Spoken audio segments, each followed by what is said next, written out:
నగరంలోని కొన్ని చెరువుల చుట్టూ అభివృద్ధి పనులు వడివడిగా సాగుతుంటే మరికొన్ని చెరువులు సరైన నిర్వహణ లేక వెలువెలబోతున్నాయి. అటువంటి దీనస్థితిలోనే ఉంది నాచారం హెచ్ఎంటీ చెరువు. మొత్తం గుర్రపు డెక్క నిలవడంతో నీటి ప్రవాహం లేకపోవడంతో చెరువు దోమల ఉత్పత్తి కేంద్రంగా మారింది. దీంతో చెరువు చుట్టుపక్కల నివాసితులు తీవ్ర ఇబ్బందులు ఎదుర్కొంటున్నారు. సమస్యను పరిష్కరించాలని ఎన్నిసార్లు అధికారులకు నివేదించినా పట్టించుకోవడం లేదని స్థానికులు ఆవేదన వ్యక్తం చేస్తున్నారు. దీనిపై మరింత సమాచారం మా ప్రతినిధి రజిత అందిస్తారు. నగరానికి చెరువుల నగరంగా పేరుంది. వేలాది చెరువులు నిండార నీటితో జలకళను సంతరించుకొని ఎంతో గొప్పగా కనిపించేటువంటి హైదరాబాద్ నగరం. అయితే ఆ తర్వాత కాలంలో పరిస్థితి మారిపోయింది. రాను రాను కూడా నగరంలోని చెరువులన్నీ అన్యాక్రాంతం అయిపోయాయి. భూబకాసురుల చెరలో చిక్కుకున్నటువంటి చెరువులు వాటి వైభవాన్ని కోల్పోయాయి. అయితే హైడ్రా ఏర్పడిన తర్వాత ఈ పరిస్థితుల్లో కొంత మార్పు వచ్చింది. అంటే ఎవరైతే కబ్జాదారుల కోరల నుంచి చెరువులను విడిపించి ఆ చెరువుల చుట్టూ కూడా అభివృద్ధి పనులను చేస్తూ కొన్ని చెరువులను అయితే కాపాడుకుంటూ వస్తుంది. మరికొన్ని చెరువులు కూడా ఇప్పుడు అభివృద్ధి పదంలో ఉన్నాయని చెప్పుకోవచ్చు. అయితే కొన్ని చెరువుల చుట్టూ కూడా అభివృద్ధి పనులు జరుగుతున్నప్పటికీ ఇంకొన్ని చెరువులు అలాంటి దీనస్థితిలోనే ఇప్పటికీ కూడా ఉన్నాయని చెప్పుకోవచ్చు. ప్రస్తుతం నేను నాచారం దగ్గర ఉన్నటువంటి హెచ్ఎంటీ చెరువు దగ్గర ఉన్నాను. ఈ చెరువు చూడొచ్చు, ఒకప్పుడు దాదాపు 100 ఎకరాలకు పైగానే విస్తీర్ణంలో విస్తరించి ఉన్నటువంటి చెరువు ఇది. అయితే ఇప్పుడు ఈ చెరువు మొత్తం కూడా రూపురేఖల్ని కోల్పోయినటువంటి సిచ్యువేషన్ మనకు కనిపిస్తుంది. మురికి నీటి వల్ల నీటి ప్రవాహము లేకపోవడం వల్ల తీవ్రంగా ఈ చుట్టుపక్కల కాలనీలను దోమలు విపరీతంగా వస్తూ ఉన్నాయి, దోమలు బాధిస్తున్నాయి అని కూడా ఇక్కడ ఉన్నటువంటి స్థానికులు చెప్తున్నారు. మనతో పాటు కొంతమంది స్థానికులు ఉన్నారు, వారి చేత మాట్లాడించే ప్రయత్నం చేద్దాము.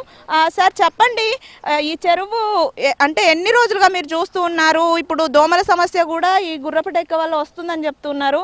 ఎటువంటి సమస్యలు ఫేస్ చేస్తున్నారు మీరు? దాదాపుగా ఈ చెరువుని నేను ఒక 40 సంవత్సరాల నుంచి చూస్తున్నాను. ఇది ముఖ్యంగా ఏంటంటే ఇక్కడ ఉన్నటువంటి పైన మల్కాజ్గిరి ఆ ఏరియా మన ఉత్తరం ఈ వాయువ్య భాగం నుంచి వచ్చినటువంటి మురుగునీరు అంతా కూడా మనకు ఇక్కడ వచ్చి ఇక్కడ ఈ మురుగునీరు అంతా అక్యుములేట్ అయ్యి దాంతోపాటు దీని సరైన ప్రభావం లేకుండా, ఎందువల్ల అంటే గుర్రపు డెక్క ఇదంతా కూడా విస్తారంగా పెరిగిపోయి ముఖ్యంగా ఈ మన జిహెచ్ఎంసీ వాళ్ళ నిర్వహణ లోపం వల్ల ఈ పరిసర ప్రాంతాలకు విపరీతమైన దోమలు. నిజంగా మేము ఏంటంటే గత ఒక 25 సంవత్సరాల నుంచి కూడా చూస్తున్నాము. ఈ 3-4 నెలల నుంచి ఉన్నంత విపరీతంగా ఆ దోమల బెడద ఎప్పుడు లేదు. దీనివల్ల ఏంటంటే మలేరియా కావచ్చు, డెంగ్యూ కావచ్చు, ఇంకేమైనా రావచ్చు. చిన్నపిల్లల నుంచి పెద్దవాళ్ళ దాకా కూడా అనారోగ్య సమస్యలు వచ్చి వాళ్ళు విపరీతంగా బాధపడే పరిస్థితి ఏర్పడ్డది. సార్ చెప్పండి, మీరు ఎటువంటి సమస్యలు ఉన్నాయి? చెరువుని అంటే చూస్తున్నాం మనం, మొత్తం కూడా నీరు ఎక్కడ కనిపించినటువంటి దుస్థితి ఉంది. అధికారుల దృష్టికి ఎప్పుడైనా తీసుకెళ్లారా? ఏం చెప్తారు? అధికారుల దృష్టికి మేము తీసుకెళ్ళినామండి. గుర్రపు డెక్క తొలగించాలి, దాని ద్వారా పైన ఉన్నటువంటి ఏదైతే నాచారం ఎర్రకుంట చెరువు, అదేవిధంగా ఇంకా పైనుంచి వచ్చే గొలుసుకట్టు నుంచి ఉండేటటువంటి వచ్చే వ్యర్థాలు కూడా డ్రైనేజ్ వాటర్ అంతా కూడా ఈ చెరువు నుంచి, ఇది పెద్ద చెరువు అంటారు, ఈ పెద్ద చెరువు నుంచి ఉప్పల్ నల్ల చెరువుకి వెళ్తే నల్ల చెరువు నుంచి మూసీలో కలుస్తుంది. అయితే ఈ చెరువు పూర్తిగా నిర్వహణ చేయకుండా గుర్రపు డెక్కతో పూర్తిగా పేరుకుపోయింది.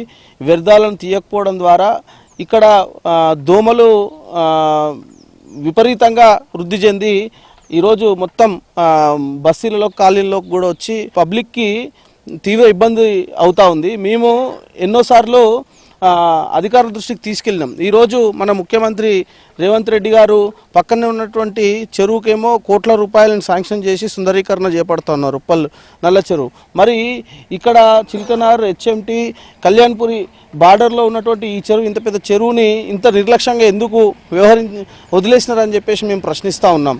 ఈరోజు హైడ్రా పేరిట చెరువుల సుందరీకరణ అని చెప్పేసి బతుకమ్మ కుంట చెరువులని కొన్ని పేరుకే కొన్ని చెరువులను పెట్టి వేల కోట్ల రూపాయలని వాటికి రిలీజ్ చేసి వారు సుందరీకరణ పేరిట ఈరోజు చేస్తున్న క్రమంలో కనీసం ఇక్కడ ఈ గుర్రపు డెక్క తీయలేనటువంటి పరిస్థితి మరి ఎందుకు ఉంది అని ప్రశ్నిస్తూ ఉన్నాం. ప్రజల ఆరోగ్యాలు పాడవుతున్నటువంటి ఈ దోమల సమస్యను తీర్చడం కోసం మీ దగ్గర ఫండ్స్ లేవా అని చెప్పేసి మేము అడుగుతా ఉన్నాం. ఈ వెమ్మటే ఈ యొక్క సమస్యకు పరిష్కారం చూపాలని డిమాండ్ చేస్తూ ఉన్నాం. లేని పక్షంలో పెద్ద ఎత్తున మేమందరం కూడా ఈ సమస్య పైన పోరాడతామని చెప్పి తెలియజేస్తా ఉన్నాను. సార్ చెప్పండి, ఎలా ఉంది ఇక్కడ సిచ్యువేషను? గతంలో ఎలా ఉండే, ఇప్పుడు ఎలా ఉంది? అంటే గతంలో 6 నెలల నుంచి మనకి ఎందుకో తెలియదమ్మా, ఏదో ఒక ప్రత్యేకమైనటువంటి ఇక్కడ ఇది కావాలనుకుని దీన్ని అంతా పాడు చేయాలన్నటువంటి ఒక ప్రయత్నంతో చేస్తున్నారు. ఇంతకుముందు లైట్లు వెలిగాయి, ఆ లైట్లు ఇప్పుడు ఆపేశారు. తర్వాత ఇంతకుముందు చెరువు లోపల ఒక మెషిన్ వచ్చి ఎప్పటికప్పుడు తీసేస్తూ ఉండేది. తర్వాత ఎప్పటికప్పుడు అంత బాగా మెయింటెనెన్స్ ఉండేది. ఈ చెట్లు అన్నీ కూడా బాగానే మెయింటైన్ చేసేవాళ్ళు. ఇప్పుడు ఏమంటున్నారు, కింద ఏదో ఒక బ్రిడ్జ్ కడుతున్నాము, ఆ బ్రిడ్జ్ కట్టేదాకా ఈ నీళ్లు పోవు, ఈ నీళ్లు పోయేదాకా కూడా మేమేం చేయమన్నట్టుగా చెప్తున్నారు. ఇది కార్పొరేటర్ గారు వచ్చి తిరిగి వెళ్ళారు, ఎమ్మెల్యే గారు కూడా మున్సిపల్ ఆఫీసులో గౌరవ చేసినట్టుగా మాట్లాడారని చెప్పి మా పత్రికల్లో అక్కడ చూసాం. కానీ ఇక్కడ మాత్రం నిజంగా అధికారుల నిర్లక్ష్యమా. ప్రభుత్వం పరిస్థితి ఎట్లుందో తెలియదు, కానీ అధికారులు మాత్రం అసలు కనీసం ఇటువైపు నేను జిల్లా కలెక్టర్ గారికి కూడా ఒక లెటర్ రాశాను.